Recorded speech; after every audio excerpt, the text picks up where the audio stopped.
Hi there, this is Ajit Nawalkha for Entrepreneur Podcast, and today I have a fantastic man with me. His name is Neil Patel.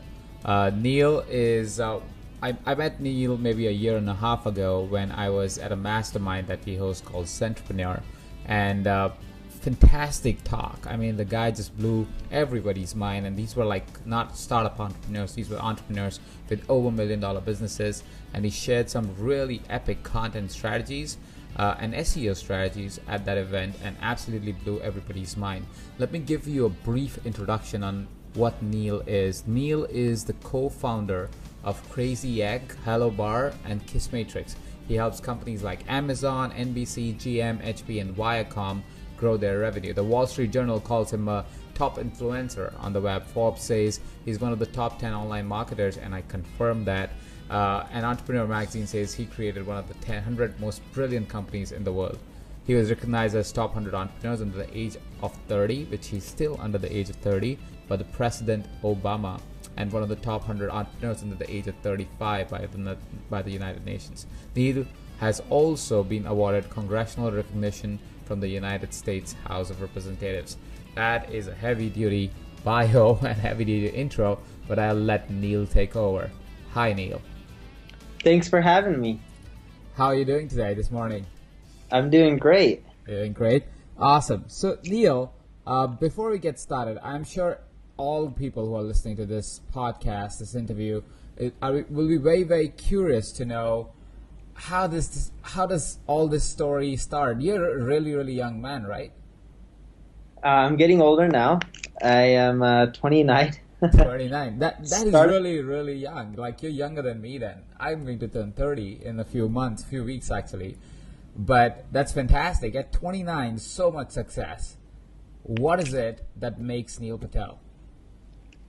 So the thing that makes me is there's a few things. One, I really love what I'm doing.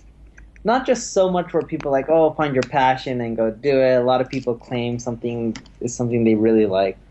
But I enjoy marketing so much and creating companies for marketers that I work my butt off, and it doesn't seem like work, right? I can work 70, 80-hour weeks consistently and not have to worry about it. It never stresses me out. I never feel like, oh, I should take a vacation or any of that. I really do enjoy working. I'm a workaholic. In addition to that, I continually learn from my mistakes and other people's mistakes. See, entrepreneurs think that, hey, to create that $1 billion company or $100 million company or even $1 million company, you have to be really smart. And sure, brains is part of it. Luck is a huge component. But what I've learned over the years is everyone, no matter how smart you are, you're going to fail many times and you're going to make mistakes. Just look at Mark Zuckerberg. Facebook worked out. His version of Snapchat, that was a copycat, did not work out, right? So there's other areas in which Facebook failed, but Facebook overall as a company has done great. Just because you're smart doesn't mean you're always going to succeed with everything you try or touch. But every time you do something, you will learn new things, you'll make mistakes, and if you learn from these mistakes and avoid making them over and over again, you'll actually increase your odds of succeeding as time goes on. And the best way to do this is not just to learn from your mistakes, but it's also to learn from the mistakes of others. Rockefeller, Carnegie, all these people who are entrepreneurs years ago in the 1800s, 1900s, they themselves use business principles and concepts that are still applicable in today's world. Sure, we have the internet, but the same strategies and concepts that they use are still applicable, right? So learn from their mistakes, learn what worked for them, what didn't work for them, why, and bring that into what you're doing today. That's fantastic. So you're saying that you use the same principles that were also used in 1800s, 1900s. Would you like to share one of them? One of them that like stands out? Sure. So one of them that stands out is, and it's a bit funny in which there's monopolies now. There wasn't monopolies back then. But how you deal with vendors. Mm-hmm. So for example, I remember when Carnegie and Rockefeller were dealing with each other and the train system and the oil, right? At this time, Rockefeller didn't have the oil pipeline. How he was negotiating with him and how Carnegie ended up squeezing him. So Carnegie ended up squeezing him and was just kept jacking up the prices. Eventually, Rockefeller realized that, hey, just because a vendor has you in a pinch doesn't mean that's the only solution. There must be ways. if he figured out that you can create pipelines and transport oil, right? At that time, it was used for kerosenes. You can end up, you can come up with something, another solution. And it's funny, in this day and age, when a vendor squeezes someone, a lot of entrepreneurs or companies feel like, oh, I have no other solution. Maybe I can find another vendor like them. But it's not the case. You can actually go out there and try to innovate, come up with something new. They did it back then. You can do it now. That's fantastic, fantastic. So Neil, also circling back to how quickly you have found success, how early you started in your journey as an entrepreneur, what is it in life that generally made that switch, made you to go, I want to start a business or I want to be an entrepreneur? What happened? Yeah, so I was a little kid. My mom and dad, my mom was an entrepreneur. She was a breadwinner, which is rare. In Indian culture, it's usually the dad is the breadwinner, but my mom was a breadwinner by far. And my dad understood a lot about business and concepts, but my mom, although she didn't have the knowledge, she was more scrappy, more aggressive. She just hustled. She did whatever it took to succeed. So I quickly learned that if I want to make good money, because I didn't grow up wealthy, that entrepreneurship was the only way. Because if you want a job, it's very hard to get a job that pays over six figures. Mm-hmm. So I felt that I want to be rich. I want to make, my goal at that time was to make $100,000 a year, and I felt the quickest way to get there would be to be entrepreneur. Because at the age of 16, there's no way I'm going to get a job and get paid $100,000 right away. Mm-hmm. So you started at the age of 16, is it? That's correct. So why at 16? What happened at 16? My sister was working for a guy. He was an Oracle financial consultant. Mm-hmm. And his job, like, you take a grocery store, Whole Foods, Ralph's, Vaughn's, whatever it may be, anywhere where you get food. And what he ended up doing was figuring out where to place items on the shelf, how quickly to order them to maximize profit and revenue. Mm-hmm. And he got paid well, like $250 an hour is a lot of cash. Mm-hmm. I wanted that same job, so I looked it up online, and they said you need Oracle certification, you need a college degree, you need X amount of experience. I'm like, I don't have any of this. I didn't even know what Oracle was. I just knew, it's this big company, and the dude who owns it has a big boat. That's all I knew about Oracle. But what I was looking for, when I was looking for a job, I realized that the site I was on, Monster.com at the time, was worth hundreds of millions of dollars. I'm like, this site just takes job postings, people come there, search for jobs, companies pay to post a job. I'm like, this shit's easy. So I decided to replicate it, and I thought, if I make 1% of what they make, which shouldn't be hard, I'm going to be a millionaire. Little did I know it was actually very difficult to do that, but that was my first step into entrepreneurship. Oh, wow. Fantastic. So what was the first website you started? It was called Advice Monkey, and it was supposed to be a job board. It failed miserably. Yeah. I made a lot of mistakes. One of them was I didn't take payments online. I didn't know how to. PayPal and all these services weren't popular back then. 2, I thought when you pop up a website, traffic comes to you automatically. I didn't know that you could target your site. I'm like, what do you mean? I'm like, I create a website. And I launched it. I'm like, okay, now people come. And no one came to it. I'm like, what's wrong? Why isn't everyone coming to my site? Advice Monkey, yeah. Great. That's fantastic. That's fantastic. And after that, how many companies have you started? A lot. I don't even know the number. It's more than 10. Most failed miserably, and I learned quite a bit from them. In recent times, right, if you look at the last 3, 4, 5 years of my career, I haven't started too many companies. I started a shit ton early on, and that's when I made so many mistakes and failures. And as I got older, I quickly realized what's going to work, what's not going to work, and I rarely go into a venture these days unless something's going to work and make money. Ah, fantastic. Fantastic. That's good. That's like compounding your failures to become successful, because you're compounding your experiences that are happening through the course of the year. So a lot of people who might be listening to this talk must understand that it's not that your first venture is going to be successful, and you don't have to kind of push yourself to, I mean, you should try to push yourself to make it successful, but at the same point in time, if it fails, it's okay, because it's going to compound. You shouldn't just give up too fast, right? That's correct. And then another trick I ended up learning too is, you may not be able to do this, but I know in Indian cultures it's really easy. When possible, live with your mom and dad. Because when it's hard to succeed, so it's like, live with them, save all your money, live off of them if you can. Let them pay for the food, all gas, whatever you can. So that way, if you fail, you can keep at it. The only reason I'm successful today is because I kept at it. I moved out of my parents' house at the age of 23. I lived with my parents till 23 years old. My mom and dad still try to convince me to move back home with them. And it worked out so well because I kept failing, but I had no overhead. I didn't have to pay for office. I didn't have to pay for, uh, living. I didn't have family. I didn't have any of these responsibilities. That's fantastic. Most of the entrepreneurs said, get out of your house. You're saying, no, stay in your house. That's a great way to save some money. That's fantastic. Now, coming on to your experience on Advice Monkey, the one thing that you realize, you show up, you create a website and you just expect traffic to show. Now, that doesn't happen. We all know that. But one thing that I know, and you spoke about a little bit about it at that event, which is why I'd love to revisit that topic because that talk was fantastic, is how to really get your website seen. We can specifically talk about how a lot of people feel that search engine optimization is there and search engines are gone for you and your website's not going to rank there. You have to find alternative ways. And I know you have a different opinion on that. We'd love to hear that. Yeah, so funny enough, I got good at SEO because when my first business didn't do well, I hired a few SEO firms. I lost all my money, and then I ended up learning it myself. I got rankings. I still didn't know how to make money because I didn't accept payments online. Nonetheless, I learned how to get traffic to a website. With that experience, I got good at SEO, and I've been doing it since I was a little kid. The one thing I've noticed about SEO is things change over time, right? Everything adapts. Even planes, they're not the same as they were, 50 years ago. Everything changes. But the one thing about SEO is it still works. Just what worked 10 years ago doesn't work now, but it's still up and alive. It's doing extremely well. I think Google's still the number one or number two most popular on the site. Them and Facebook go back and forth. But if you look at that, you can crush it with with SEO.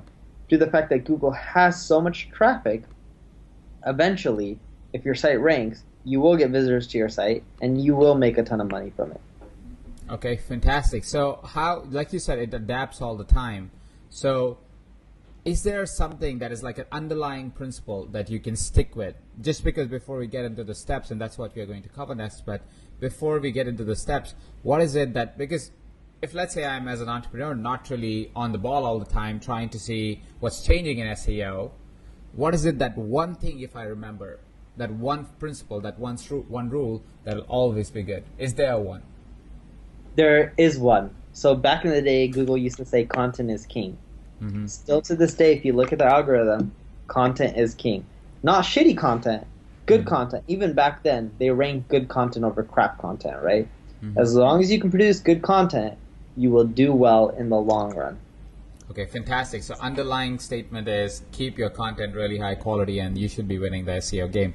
Now, one thing that I requested before the call was if we could give action steps. That's one thing that we're doing in this interviews and podcast, that instead of just being a bunch of tips which sometimes people are not able to place in their business, we're trying to give them actual trainings, things that they can take back home, implement in their business, and see results straight off the bat. What I would love for you to is, if let's say I just started, let's say I posted this interview, let's take an example of this video. Let's say I post this video on YouTube. What are the next 5 to 7 to 10 steps you would say that I gotta do to make sure this content is visible to as many people, far and beyond? Sure. So let's get into the steps, and let's start off the steps with writing the content, because I think that's where most people make their mistakes. The first step is write really good content.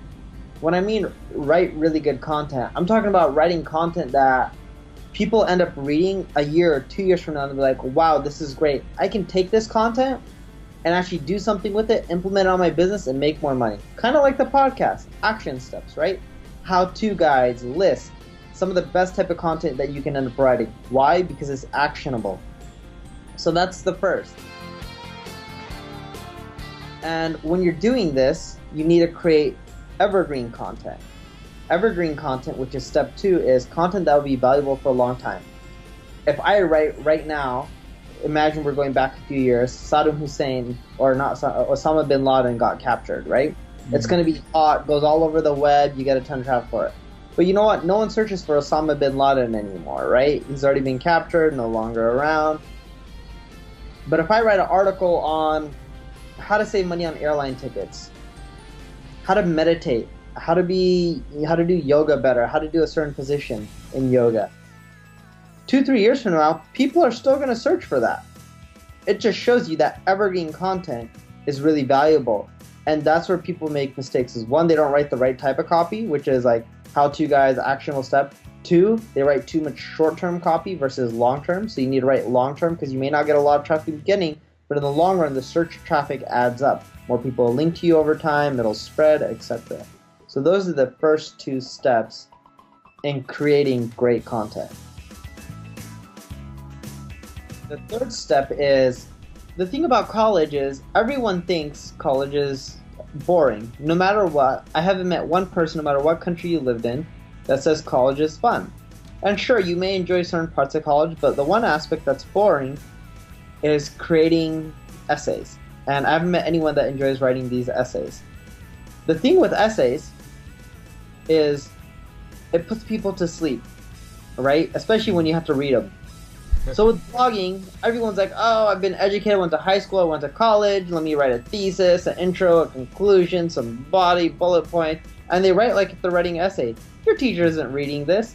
Don't put anyone to sleep. Don't use these fancy words and high vocabulary that others can't understand. Write up your, a fifth grader's reading it. Create a conversation. Don't put people to sleep. Throw in some humor, some witty banter. Write with the words you and I, right? By using the words you and I throughout the blog post, it'll actually feel like you're having a conversation. Italicize certain words and phrases throughout the blog post. It'll make it feel more like a conversation. If you can do this, your blog posts are more likely to be read and they're more likely to be shared on the social web and spread throughout the web. Mm-hmm. So that would be our third point, that you need to make content in a way that it can create a conversation, which means, of course, you're also actively seeking for people to share something back with you or share that content because you're trying to create a conversation, right? That's correct. Mm-hmm. The next point would be going to promote the content. Mm-hmm. So with SEO, sure, you need to take care of the basics like on-page SEO, making sure your URLs are clean, and all that stuff is old and it's already out on the web, right? Mm-hmm. All you have to search for Beginner's Guide to SEO by a company called Moz, and they break down all the basics, which is all out there. Everyone's already doing all that stuff. It's not going to give you too much of a competitive edge, but you still need to do it. Mm-hmm. Assuming the basics are done, you need to now promote the content. Writing content's only half the battle in content marketing, right? And content marketing is a huge component of SEO these days. Mm-hmm. So what you want to do is, one, create a list of 100 bloggers who write in your space. So if you ever link to them, mention to them, or you think their audience would be receptive to that post, you want to then email them and saying, hey, so-and-so, check out this post. So if I said, hey, Ajit, check out this post, I know you blog on Zentrepreneur. This may be relevant to your audience. If you like it, feel free to tweet it out. So I'm not asking you to blog about it. I would ask you to tweet it out. It's a much lower ask. For you to blog about it, you're like, it's good, but it's going to take me time. For you to tweet, and even if I give you the tweet, just copy and paste, and you're like, okay, let me tweet it out. Mm-hmm. That's how you get traction to your content. People see it, and a portion of those people will actually start linking back to you. That's a fantastic strategy. It's like getting your foot in the door before asking for something big. You're just simply saying, hey, this is cool content. You anyways want to share that all the time on your Twitter. If you like it, just tweet it out. Here it is. It's such an easy thing to do. I mean, for anybody. I love that strategy. That's a great idea. Then the next step is going out there and participating on community blogs, right? So that way when you email people like you or anyone, they're more likely to respond. Pete Cashmore for Mashable used this strategy, and this is how he made Mashable popular at first. He went to all blogs in the industry and would comment on all of their articles. Legitimate comments. He would read the post, comment, and participate. And it actually caused where he would start getting traffic back to the site and then gain readers. Mm-hmm. And it's a simple strategy. Too many people are lazy, so they don't want to do it, but it works extremely well. All right, so content distribution, the segment can go through. First is go ahead, reach out to the bloggers and actually tell them to tweet or share your content. If it's good content, they'll tend to. How many people would actually go ahead and do that? Let's say if I send it out to 100 people, just so that people who are doing it know when not to feel that if it's not done, it's not working. 5 to 10% will tweet it out. 5 to 10%. It's targeted. If I email a food blogger and I'm blogging on marketing, I'm not going to get 5 to 10%. But if I'm emailing other marketing bloggers and I'm blogging on marketing, I should get at least a 5 to 10% tweet rate when I email it out. That's fantastic, because that I think is also something that entrepreneurs tend to miss is it's not going to be 100%. It's not that every email that you're going to send is actually going to get responded to. Only 5 to 10% for a really small thing like tweet is something that the person who I was marketing and who I was listening to the podcast must keep in mind is going to be the response rate to this. And secondly, you said go ahead and comment on other people's blog, but you can't really post your links there, right? You just go ahead and you're building a connection, is it? That's correct. But when you do a comment, the comment box asks for a name, email address, and URL. So you are linking back to your site, and you will get clicks. You can't put your URL in the comment box, but you can put your URL in the comment form, because it'll ask you name, email, and there'll be a URL field, and you can put your URL of your website. Awesome, that's fantastic. So that again, you would say go ahead and make it a ritual every day? Is that what you're saying? That every day you must go do it for like 20 minutes? Yeah, 20 minutes, do it early in the morning, and then go from there. Mentioning people within your blog post. So there's a good chance when you write a blog post that there's other resources that you can link to, whether it's the competitor, other people out there, people in the industry. You can probably link to related posts that'll benefit your readers. And when you do this, let those people know that you mentioned them within your blog, because when you do that and you email them and you ask them, feel free to share it on Twitter or Facebook, link to it, you usually will get a 20 to 30+% acceptance rate of them sharing it, tweeting it, potentially linking to their website, which is huge. Which is huge also because, I mean, who doesn't want to be mentioned? I can clearly see that working. I mean, who doesn't want to be quoted at another blog or article or anybody who's publishing online?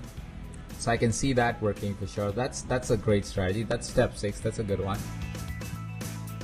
Step 7 is actually starting to communicate with other writers in your space and networking with them. So what you want to do is you want to go to Forbes, Huffington Post, wherever people are guest posting in your industry, and get to know the authors. So, for example, there's this guy named Jason. He guest posts on Forbes. So I got to know him. I gave him feedback on his posts. I tweeted some out. And what ended up happening, I built a relationship with him. By doing that, I'm starting to build a bond. And then when I ask him for a favor, the favor would be, can you please introduce me to another editor at Forbes, Huffington Post, whatever it may be, wherever he's guest posting. There's a high chance that he's going to actually do the introduction, usually like 50% or something high like that. And that's really useful because when you get into guest posting, which will be the next step, these sites can drive a lot of traffic. And if you want to be on Forbes or Huffington Post, they don't know who you are. They don't even know who I am, right? There's nothing wrong with it. They're just stuck in their world. So the best way to get on there is not to go through their submission form. It's to get an intro from another writer that writes there frequently. Fantastic. So you connect with other writers, and usually you would do that by just feedbacking, or are there events that you usually connect these people with at, or it's just feedback online? Feedback online. I don't do it through events. I do it all through online. I just email them because their bio's there. I'll tweet out some of their articles. I'll direct message them on Twitter, follow them, whatever it may be, right? Do @ replies. All this stuff helps. So once you get accepted on Forbes or whatever, maybe, you can write content, and you write a few blog posts. Make sure it's not promotional. Just write really great blog posts. They'll give you a bio. You can link back to your site in your bio. You don't want to use rich anchor text that's manipulating search engines. But you just want to link back. It'll drive traffic. What's really interesting is once you start posting regularly, you can throw in links to your own site's work when it only benefits the reader, and then you'll notice that your traffic will really spike because these sites get tens of millions of visitors a month. These big ones, right, like Forbes or Huffington Post, whatever they may be. That's fantastic. So guest posting is not dead. Guest posting for really good websites is still working. Or would you recommend or suggest it's okay even if the website's not big, you should still go ahead and do it? That's correct. You should still go ahead and do it. Should go ahead and do it because you're creating a network, you're creating a presence as far and beyond, even if it's a few hundred clicks, because it's valuable. It comes back and adds to your SEO. Would you say that? That's correct. Well, it adds SEO, but the main thing is it adds to traffic. Traffic leads to social shares, people discovering you, linking back, etc., which then does help with SEO. So guest blogging being an active part of the strategy. What would be the next step? The next step is to start collecting emails. So once people are visiting your site, you have more people. Try pop-ups, pop-up domination as a plugin, balance exchange, whatever you want to use. Collect emails. That way, when you release new content, you can blast out to your lists, and that'll actually generate you quite a bit of consistent traffic and get people coming back to your site, which will create more social shares because email list generally generates more social shares than any other form of traffic. It'll generate more comments. More comments is more text. You'll be found in search engines for more long-tail keywords, which will help your overall traffic. Mm-hmm. That's fantastic. Emails, make sure you give away something free. A lot of people are like, oh, free newsletter, sign up, join. No one wants to just join. But if you say, hey, I'm going to give you this free guide, ebook, your opt-in rates will go through the roof. That's true. That's true. We have never actually done, at least in our business, whenever we have done like a free newsletter on the sidebar of the blog, the conversion rate is like 1%, 2%, and you put in a really good, get these 7 lessons to do X, Y, Z. It goes to like 25-30%.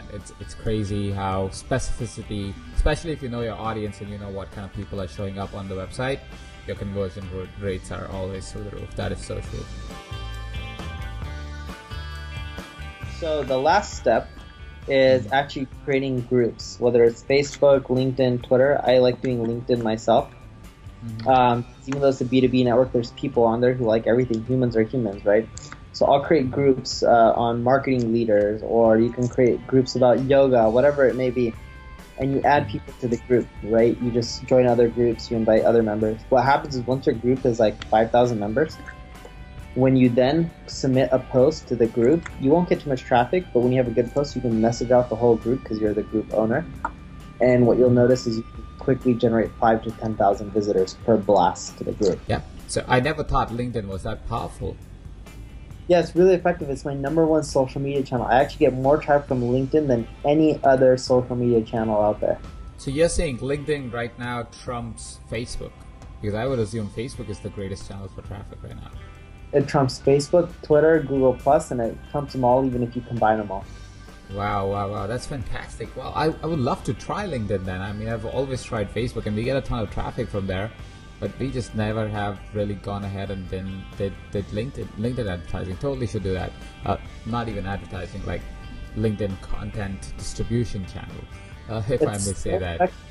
Yeah, it's so effective. I spend around $5,000 a month to build up my LinkedIn channel. Oh wow!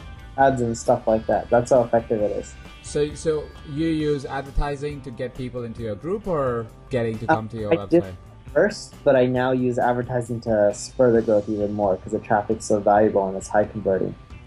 Awesome. And they go straight to your website, is it? Fantastic. No, the ads they join the group. I don't care if someone goes to my website. I try to get everyone to join the group, and then from there I'll blast out to people to get them to come to my website. Fantastic. So Neil, you've got really good steps, but here is one thing. When you have so many steps as an entrepreneur, you go, holy shit, this is too much. And it sounds like it's a lot of work because, of course, there's a lot of content. You're talking about creating a lot of content, and not everybody's forte is to create that much content. Would you say there are some alternate strategies? I'm saying not alternate to how to create more content marketing, but actually to be able to implement what you're saying. Is there a easier way that you would be able to suggest? Yeah, so I'm going to give you guys a few options. The first one is if you're strapped for money, you can't hire people to help you out, right?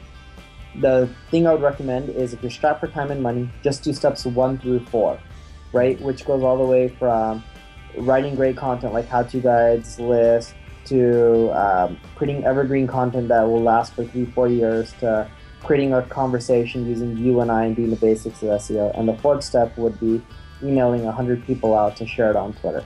I would stop there if you're strapped for time and money. If you have money, you can go to ProBlogger job board, and you can actually find people to help you out with the content creation, and you can also assign them to promote it, and you can outline the steps that you want them to take. And what you'll quickly find is that they'll do it, and they'll do it for like $10-15 an hour. 20 to 30 overpaying, yeah. Only $10-15 an hour? Yep, and then if you want to pay more for higher quality, you can get it done for like $20 an hour. And it's really good quality, you would say this can be found in any niche, like the writers there. That's correct. Wow, that's fantastic. That's not that expensive, considering like sometimes you pay up to $300, $400, $500 an article. At least that's what you've done. $20 an hour looks like that you could get a lot of articles for $500. Yeah, you can, and typically you can even do a per article rate. You can find good writers for $50 an article. That's fantastic. $50 an article sounds very reasonable, especially, and this could go for any expert coach, whoever's listening. I mean, you could just maybe give an outline of your content or the stuff that you want to share and tell them to build on it, right? You don't have to do that. Tell them to do research. Once their research is done, they come back to you. You approve the outline, and then they start writing. Oh, wow. So they will even do the research for you. That's fantastic. That's really good. That's really good. So that's awesome. Is there any follow-up thing that you would like to share with the audience in the sense of some message that they should remember while they're doing all of this? Give it at least 6 months. So do it consistently at least once a week where you need to put out content. And do it for at least 6 months because it takes time. People expect to see great results with SEO right away. Search engines are smart. They like older sites, and it takes a while before they start ranking you and giving you love. Mm-hmm. So you're saying start today, but keep at it for about 6 months from now. These are the, I think we did like 12 steps, 11 or 12 steps. I am going to put out, like after I think I'll have to re-listen to make sure that the order is correct and share that as a PDF with the interview. But there are about 10 to 12 steps if you have the money and the time to be able to do that. If not, then just follow the first 4, and that should be good. Yep. And after 6 months, you should still continue doing it. But what I'm saying is give it 6 months before you really start evaluating yourself based off the results of the traffic. Mm-hmm. So don't be discouraged because the first few months are very hard and slow. If I may ask, what is the way that you schedule your 12 steps or your 10 steps? Is it that you go, okay, Monday I'll get this part done, or Tuesday I will get this part, or is it like a part of day, or how does it happen? How do you make sure that this content is always going on? I just continually crank, and I don't really look at it as steps. It's like ingrained in my head, like routine. Mm-hmm. Like wait, you brush, you shower, you eat breakfast. It just becomes a standard of life. I've been doing it for so long, like probably 7-8 years, maybe more, where it's just part of it now. So you make it a part of your routine to be able to go in and create that content and make that distribution happen. So that is one more great tip for everybody that is listening, that you don't make it a part of your routine, and you will be able to follow through. You will be able to really generate all of this in 6 months or more or less. Who knows? Like, you'll start getting some traction as soon as you start. I mean, some of the tips that you gave, I'm sure will get you traction straight off the bat, like commenting on other people's content or just simply asking people to tweet it out. I can see that getting traction really, really fast. Yep. Or the LinkedIn groups, which was like a breakthrough for me. I was like, LinkedIn, wow, I never looked at it that way. That's fantastic. Thank you so much, Neil. Do you want to leave a quick message to all the entrepreneurs listening to Zentrepreneur right now? Yeah, make sure you guys go to Zentrepreneur and Awesomeness Fest. It's a great event. I really enjoyed it, and not only did I learn a lot, but it was some of the funnest period of my life, especially going to a networking event that's educational yet fun, which is rare. Thank you so much, Neil. It was fun talking to you. Thank you so much for taking the time and coming on this call. Thanks for having me.